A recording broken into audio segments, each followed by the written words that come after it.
गीता का यह संदेश जो छठे अध्याय से हम सभी चिंतन कर रहे हैं, 17वां श्लोक है।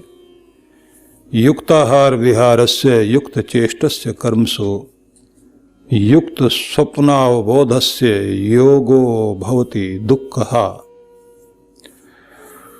उचित परिमाण में नियमित आहार करने वाला मर्यादित योगी, आमोद प्रमोद करने वाला, कार्य करने की आदतों में भी जो यथा योग्य संतुलित रहता है, नींद और जागरण में भी जो अति नहीं करता, ऐसा योगाभ्यास करने वाला, ऐसा योग दुखों को, भौतिक क्लेशों को नष्ट करता है।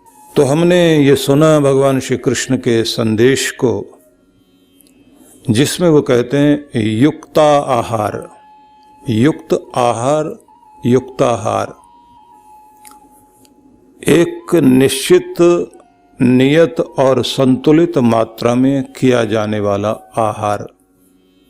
और फिर इसी शब्द को विहार के साथ जोड़िए, नियमित व्यवस्थित रूप से व्यक्ति अपने आमोद प्रमोद को करने वाला,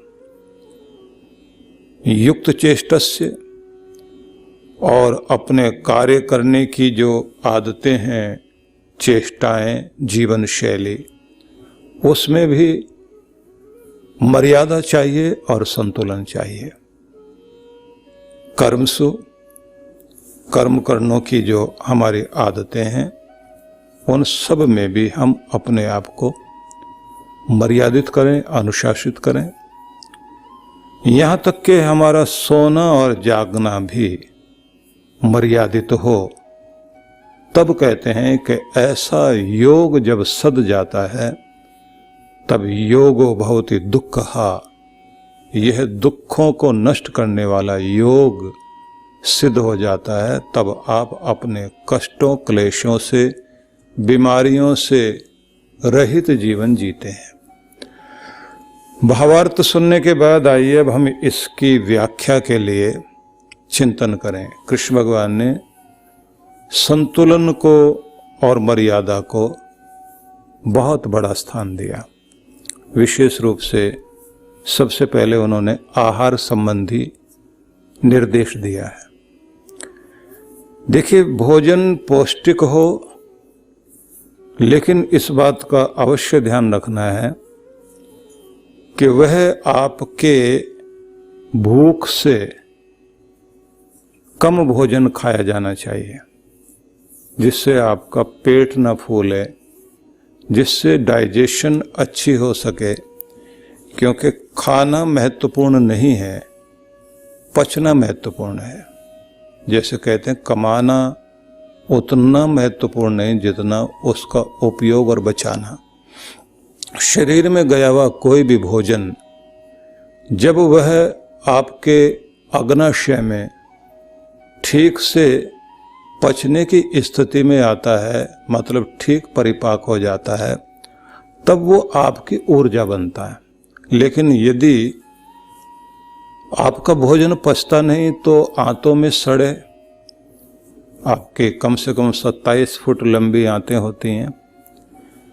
जो मांसाहारी भोजन करने वाले लोग हैं, उनकी आंतों में अधिकांश रूप से भोजन सड़ता है। और दुखद बात यह है कि जो जीव मारा जाता है, जिसका मांस लोग खाते हैं, तो वो क्योंकि डरा हुआ जीव होता है, तो उस भोजन को करने के बाद व्यक्ति के अंदर हिंसक भाव आता है और मारने वाला खुद डरा भी रहता है। तो इसलिए डर, चिंता, तनाव, ये सब उसके कारण आता है। तो एक तो भोजन शाकाहारी, सुपाच्य हो, आसानी से पच जाए। और दूसरी बात ये ध्यान रखने की है कि आपका भोजन आपके शरीर में फैट बनाने वाला ना हो। घी, तेल आदि जितने भी पदार्थ खाए जाते हैं, उनके खाने की मनाही नहीं है, लेकिन निषेध इसलिए है क्योंकि आप उतना परिश्रम करके उसे डाइजेस्ट नहीं कर पाते, उसे पचा नहीं पाते। इसलिए वही भोजन किया जाना चाहिए जो आपके शरीर को शक्ति दे। ये भी ध्यान रखना चाहिए कि आपके शरीर में जब कोई फैट बनने लगता है तो उसका असर इस रूप में भी होता है कि लीवर के द्वारा उत्पन्न होने वाला जो कोलेस्ट्रॉल 70% तो लीवर ही तैयार करता है, जिसमें HDL और LDL दो तरह का होता है। LDL कोलेस्ट्रॉल शरीर से निकलने के बाद, मतलब उस लीवर से निकलने के बाद शरीर में जब जाता है तो दोनों कोलेस्ट्रॉल की एक अलग अलग पहचान है। HDL शरीर में जाएगा तो जहाँ जहाँ जितनी उसकी आवश्यकता है उसका वहाँ प्रयोग करने के बाद वो वापस लौट आता है, क्योंकि आपको कोलेस्ट्रॉल की आवश्यकता पड़ती है, वो आपके शरीर के लिए आवश्यक है, लेकिन वापस आ जाना चाहिए। जितना चाहिए उतना प्रयोग हो गया, बाकी लीवर में वापस आ गया। लेकिन जो LDL है वह जब निकलता है लीवर से वापस नहीं लौटता, वो जा कर के जमा होने लगता है धमनियों में, रक्त शिराओं में, और पेट और कमर पर फैट आना शुरू हो जाता है। जैसे जैसे वो फैट बढ़ने लगता है तो कुछ लोगों का फैटी लीवर होने के कारण, क्योंकि अधिकांश लोग इस बात पर बल देते हैं कि अगर हार्ट पर असर आता है तो इसका एक कारण लीवर भी होता है कि आपका कहीं फैटी लीवर तो नहीं है। फैटी लीवर अगर हो जाता है, ये लोगों को पता भी नहीं लगता कि उनका फैटी लीवर हो गया। फैटी लीवर होने के कारण ही कोलेस्ट्रॉल वाली समस्या ज़्यादा बढ़ जाती है और उसी के कारण हो जाती है ट्राइग्लिसराइड। लेकिन इतनी ज़्यादा बारीकी में न जा करके हमें ये ज़रूर समझना चाहिए कि एक तो व्यक्ति को आहार उचित मात्रा में लेना चाहिए। आहार लेने के आधुनिक तरीकों में जो आधुनिक खोजें हुई हैं, पुराने लोगों ने कहा था कि आपका आहार केवल 3 समय होना चाहिए। आधुनिक समय में यह कहा गया है कि आपको कम से कम 6 बार खाना चाहिए। तो उसको वो यही कहते हैं कि आपको 2-2, ढाई घंटे के बाद कुछ ना कुछ लेना चाहिए। लेकिन इसमें यह भी बात ध्यान रखने की है कि बहुत सारे लोग अपने भोजन के साथ में मिष्ठान लेते हैं। तो ये जो मिष्ठान है ये आपके शरीर में जा कर के जो ग्लूकोज बनाता है, तो कई बार उसी के कारण आपको, खासतौर से जो फल खा लिए जाते हैं भोजन के साथ ही, उससे भी ट्राइग्लिसराइड और कोलेस्ट्रॉल की मात्रा बढ़ती है। इस संबंध में आप अधिकांश रूप से जो आज के समय में सोशल मीडिया के जितने भी प्लेटफार्म हैं उन सब में स्वास्थ्य संबंधी बहुत सारी जानकारियां मिलती हैं। व्यक्ति को वहां से अपनी प्रवृत्ति के अनुसार और अपने निज स्वभाव के अनुसार अपने भोजन का चुनाव करना चाहिए। और इस समय बहुत ज़्यादा इस बात पर भी बल दिया जाता है कि यदि आपका डॉक्टर आपके घर में एक नियत किया हुआ है तो डाइटिशियन भी आपका होना चाहिए। पुराने समय में महिलाओं को भोजन बनाने की विद्या सिखाने के साथ घर की साज सज्जा, हिसाब किताब रखना, बच्चों का पालन पोषण करना और साथ ही उस सारे कार्य को सिखाया जाता था जिससे वो अपने पति की शक्ति बन सके। आधुनिक समय में यह माना जाता है कि पति पत्नी दोनों को ही काम करना चाहिए, किसी एक के काम करने से ठीक से घर चल ही नहीं सकता। कुल मिलाकर फिर हम वहीं पहुंचेंगे कि आहार आपका बहुत महत्वपूर्ण है। भोजनशाला में ही आपका स्वास्थ्य बनता है और वहीं बिगड़ जाता है।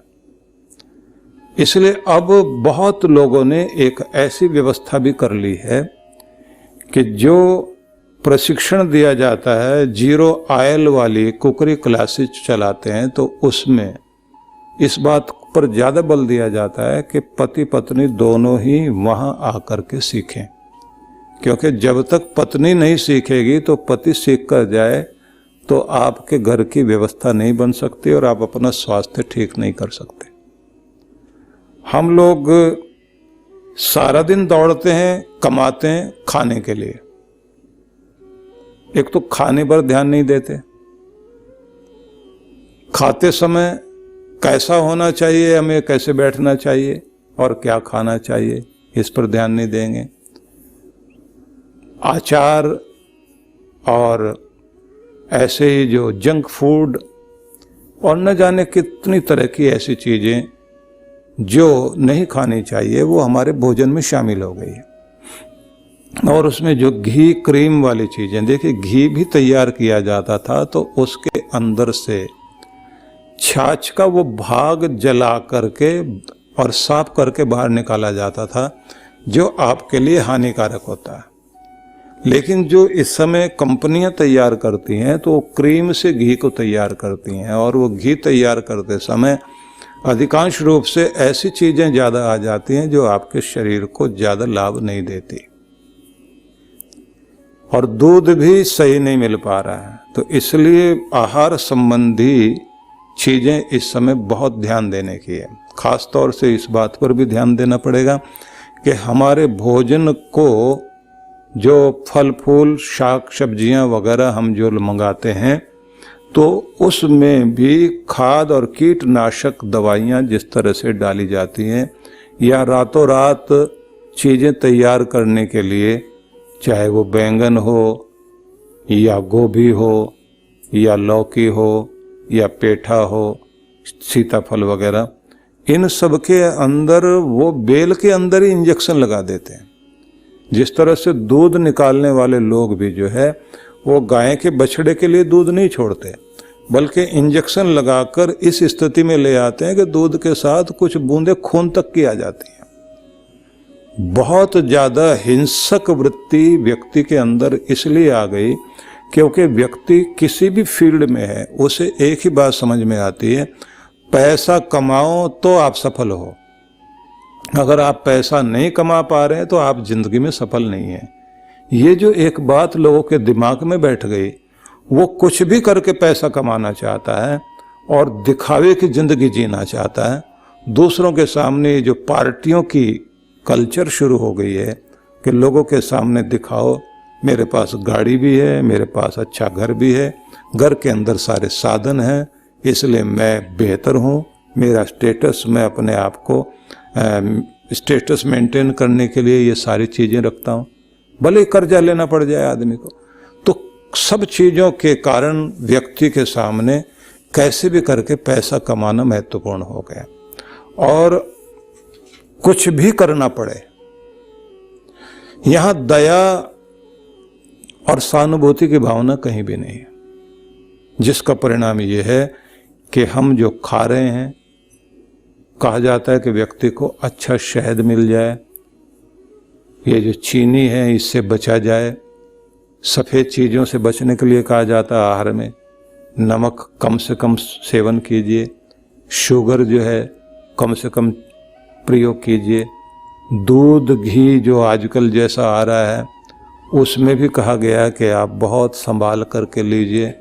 और इन्हीं सफ़ेद चीज़ों में एक चीज़ आ जाती है, बहुत अच्छे से तैयार किया हुआ जो ये आटा मैदा जो होता है, ये जो आपकी आंतों में जाके चिपक जाता है।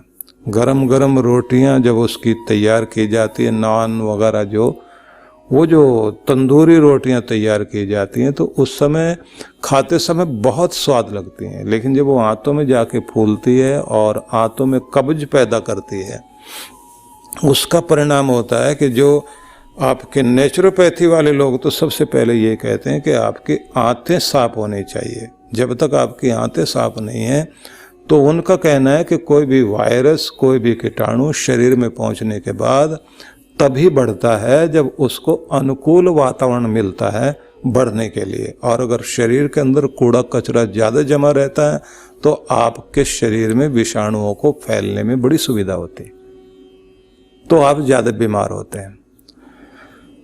तो कुल मिला के सार में मैं बता देता हूं, हालांकि मैंने बहुत जल्दी जल्दी करके बहुत सारी बातें कही।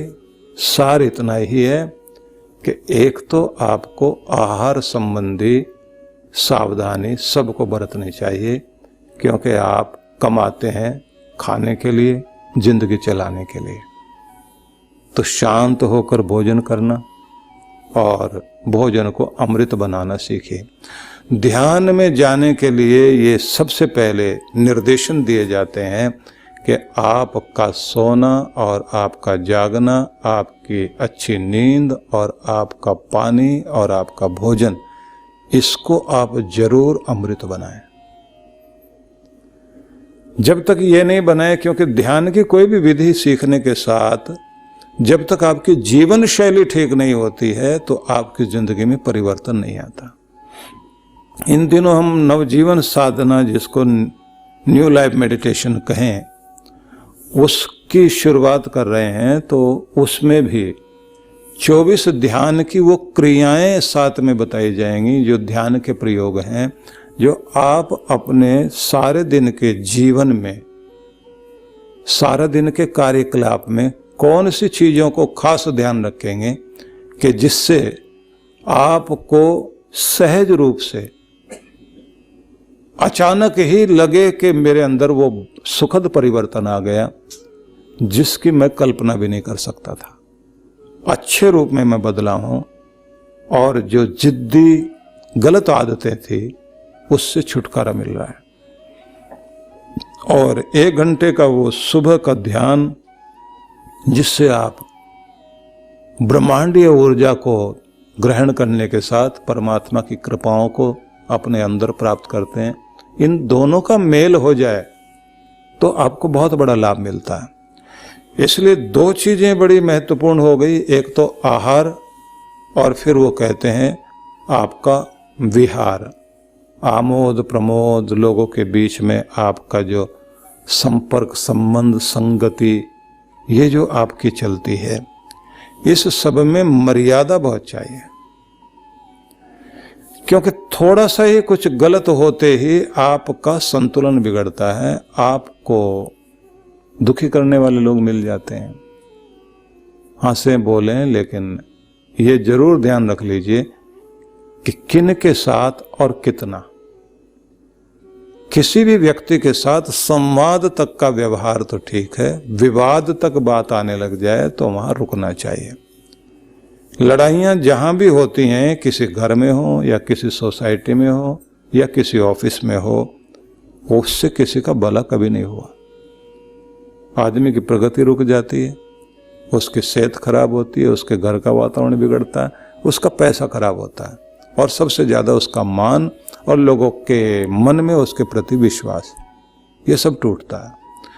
जोश में आया हुआ व्यक्ति ये जरूर कहता है कि जो कुछ होगा देखा जाएगा, मैं कोई किसी से डरने वाला नहीं। ये बात उस समय कहने में बहुत अच्छी लगती है। इसलिए कहा जाता है कि ढोल और पर्वत और युद्ध की बातें ये सुनने में, देखने में बहुत अच्छी लगती हैं, लेकिन अगर ये आपको वहां रहना पड़ जाए, पहाड़ पे रहना पड़ जाए और ढोल के साथ ही बैठना पड़ जाए और युद्ध सिर पे पड़ जाए किसी के, तब पता लगता है ये कितनी भयंकर चीज होती है। किसी के कान के पास ही ढोल बजाने लग जाए कोई व्यक्ति, और किसी को कोई पहाड़ पर ही बैठा दे कि यहीं रहो, उसको साधारण पानी लाने ले जाने के लिए मुश्किल खड़ी हो जाएगी, भोजन जुटाने के लिए मुश्किल हो जाएगी। प्रकृति की अनुकूलता के बजाय प्रतिकूलता बहुत आ जाएगी। इसलिए दूर के ढोल सुहाने, दूर के पर्वत अच्छे, दूर से सुनने में युद्ध की बातें बहुत अच्छी, बड़ा वीर, बड़ा ये। इसलिए किसी भी व्यक्ति को आहार विहार में और संगति में बहुत ध्यान रखना चाहिए। युक्त चेष्टस्य कर्मसु, और कर्म करने की जो आदतें हैं उस पे तो बहुत ही ध्यान रखने की आवश्यकता है, क्योंकि आपके कर्म करने की जो आदतें हैं तो उसमें यथा योग्य व्यवहार और संतुलन को रखना बहुत आवश्यक है। न डरो और न डराओ, न दबो न दबाओ, मिलो भी मिलाओ भी, समझो भी और समझे जाओ भी। आप भी समझें और दूसरों के द्वारा भी आप समझे जाएं कि सच में आप ठीक हैं। जब आपका व्यक्तित्व ही नहीं समझ में आता आप हैं क्या, तो समस्या वहीं आती है। सुधरना चाहते नहीं और सुधारना चाहते हैं, मान पाना चाहते हैं लेकिन मान देना नहीं चाहते हैं, गाली बोलते हैं और गाली खाने का जब समय आता है सामने तब वो कहते हैं ये ऐसा क्यों कर रहे हैं। दुनिया का तो व्यवहार है कि जो कुछ आप अपनी तरफ से भेजोगे वो वापस तो लौट कर आएगा। इसलिए आपको अपनी उन सब आदतों में मर्यादा अपनानी पड़ेगी जिन आदतों के द्वारा आप कर्म करते हैं और वो कर्म आपके लिए सुखदायी बन जाए, दुखदायी नहीं बने। इस पर सुनने से अच्छा लगता है लेकिन सुनने से नहीं। आप पूरी ताकत लगा लीजिए, आदर्श आपकी जिंदगी में लिखे रह जाएंगे और आप संकल्प भी कर लेंगे कि मुझे ऐसा होना चाहिए। प्रशिक्षण के बिना कोई भी आदत नहीं बनती, कोई भी कर्म आपका आदत में शामिल नहीं होगा। आपको अपने आप को प्रशिक्षण देना पड़ेगा। प्रशिक्षण देने के लिए आपको अपने लिए सप्ताह चुनने होते हैं। जैसे ध्यान में हम लोगों ने चुनाव किया है कि किसी एक खास तरह की दिनचर्या को या जीवन शैली को अपनाने के लिए 15 दिन का समय दिया है। 15 दिन तक एक तरह के प्रयोग को आप करते जाइए। महीने में 2 प्रयोग हर किसी ने करने हैं जिससे उसकी जीवन शैली ठीक हो सके।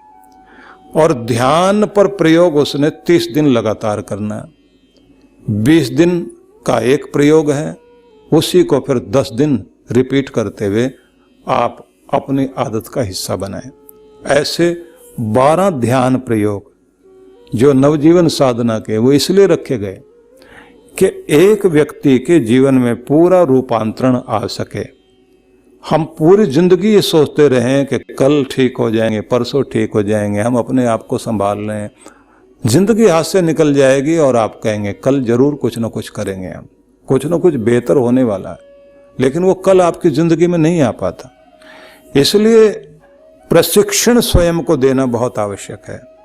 आगे जो कहा भगवान श्री कृष्ण ने, युक्त स्वप्न अवबोधस्य, जागना और सोना, इसमें भी आपको मर्यादा अपनानी पड़ेगी। टाइम से सो जाएं और टाइम से उठें महत्वपूर्ण बात है, लेकिन उल्टा चलना पड़ेगा। उल्टा चलने का मतलब ये है कि आप अपने जागने का टाइम बना लीजिए, सोने का अपने आप बन जाएगा। इतने बजे तो मुझे जागना ही पड़ेगा, क्योंकि अगर आप ये कहेंगे सोने का समय निश्चित करें, हर आदमी को कम से कम 6 घंटे की नींद चाहिए। 6 घंटे की नींद के 3 साइकिल आपके जीवन के लिए आवश्यक होते हैं। 2-2 घंटे के 2 घंटे बाद एक साइकिल शुरू होता है, मतलब जहां से आप सोए तो एक जगह आप एक स्तर पर आप पहुंच गए। उसके बाद दूसरा स्तर जब शुरू होता है 2 घंटे का, वो होता प्रगाढ़ निद्रा का। उस प्रगाढ़ निद्रा वाले स्थान में जब आप चले जाते हैं तो 2 घंटे उसके बाद लौटने के होते हैं। जब आप सोए, मान लीजिए आप 10 बजे सोते हैं तो 4 बजे आपको उठना है।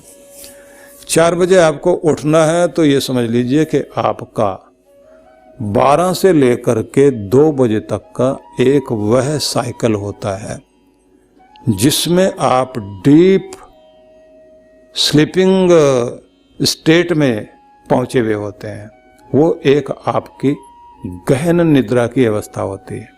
उस अवस्था में जब आप पहुंचे हुए होते हैं तो उसे कहा जाता है कि इसके बाद आप वापस लौटते हैं, वहां से लौटते हैं वापस। जब आप 2 बजे के बाद वापस लौट रहे होते हैं तब वापस आते समय बीच बीच में नींद खुलने की स्थिति आती है। ज़्यादातर कुछ लोग जो 2 बजे के बाद बाथरूम जाते हैं, उन्हें उठना पड़ता है बीच में। कुछ लोग जो सोए रहते हैं लेकिन उस समय उनको सपने बहुत आते हैं, तो जो स्वप्न आता है तो उस समय बीच बीच में नींद के बीच में स्वप्न आ जाएगा और वो नींद को गहरा करता जाएगा। ज़्यादातर लोग जो है 4 बजे तक, मतलब 10 बजे अगर सोए हों, 11 बजे सोए हैं तो 5 बजे उठेंगे, तो 5 बजे तक उनको बहुत तरह के सपने आएंगे। कुछ लोग जो है उनको सोते सोते जो है देर हो जाती है, 11 साढ़े 11 बजे सोएंगे और 6:30 के लगभग जा कर के वो उठते हैं। और जब वो उठते हैं, क्योंकि 6 के बजे 7 घंटे नींद लेंगे, उस समय उनको सपने बहुत आते हैं बाद वाली स्थिति में। और मज़ा ये है कि 2 बजे के बाद ही ज़्यादातर चोरियां होती हैं। घरों के अंदर जो चोरियां होती हैं वो 2 बजे के बाद होती हैं, क्योंकि चोर लोगों की भी एक साइकोलॉजी है। वो भी ये जानते हैं कि इसी समय ऐसा होता है जब आदमी को थोड़ा सा भी शोर शराबा सुनाई दिया तो उसकी नींद नहीं खुलती, सपना आता है बीच में। अगर जो है उसके घर के बर्तन भी गिरे हों तो उसको तो सपने में ये दिखाई देगा कि उसके घर में कोई बारात आई हुई है, ढोल बज रहे हैं, तो वो तो अपने अंदर आनंद मना रहा होता है और उधर चोर जो है उसका ढोल बजा रहे हैं। तो इसलिए कहा जाता है कि पहले पहरे सब कोई जागे, दूजे पहर भोगी, तीजे पहर चोरा जागे और चौथे पहर जोगी। तीसरा पहर जैसे शुरू होगा तो वो चोर के जागने का समय होता है, और पुलिस वाले भी जाके उसी समय पकड़ते हैं। किसी के भी घर में पहुंचेंगे 2 बजे 3 बजे के लगभग जो है, जाके उसी समय वो अपना छापा मारते हैं। और वो एक ऐसा समय होता है सारे अपना सोए होते हैं, तो वो उस समय जाते हैं, ले करके आते हैं आदमी को, क्योंकि अपराध विज्ञान, उनका मनोविज्ञान अपनी जगह काम करता है। मैं ये सब आपको इसलिए सुनाना चाह रहा हूँ कि हर एक व्यक्ति की जिंदगी में नींद, क्वालिटी वाली, गुणवत्ता वाली नींद की बहुत आवश्यकता है। नींद आपको बहुत कुछ देती है। जैसे जैसे नींद व्यक्ति की कम होती जाती है तो उसका निर्माण कार्य शरीर का जो है वो बिगड़ने लगता है। बच्चा जो है वो 10 घंटे से लेके 12 घंटे, और ज़्यादा छोटा है तो 14 घंटे तक सोता है। जितना सोएगा विकास उसका चलता जाता है। डॉक्टर लोग आपको हॉस्पिटल में कहते हैं कि मरीज को सोते रहने देना, उसको जगाना नहीं, हिलाना नहीं। नींद की दवाई दे के रखेंगे, कोई भी ऐसी चीज़ दे के रखेंगे, वो जितना सोए रहेगा और डिस्टर्ब नहीं करेंगे, कहते हैं जल्दी हील होगा, जल्दी वो ठीक होगा। आपको अपने शरीर का निर्माण करना, विकास करना, अच्छी नींद चाहिए, अच्छा भोजन चाहिए, दिनचर्या को ठीक रखिए और तनाव से बचने की कोशिश कीजिए। सब में एक ही महत्वपूर्ण बात हो गई कि मर्यादा चाहिए, अनुपात ठीक चाहिए।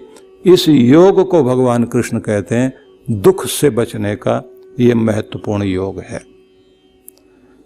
तो इस पर विचार कीजिएगा और कृष्ण भगवान के संदेश को समझकर उसके बाद आगे जब वो ध्यान के लिए आपको लेकर जा रहे हैं तो उसको अवश्य आप अपनाइए, जिससे सबका कल्याण हो सके।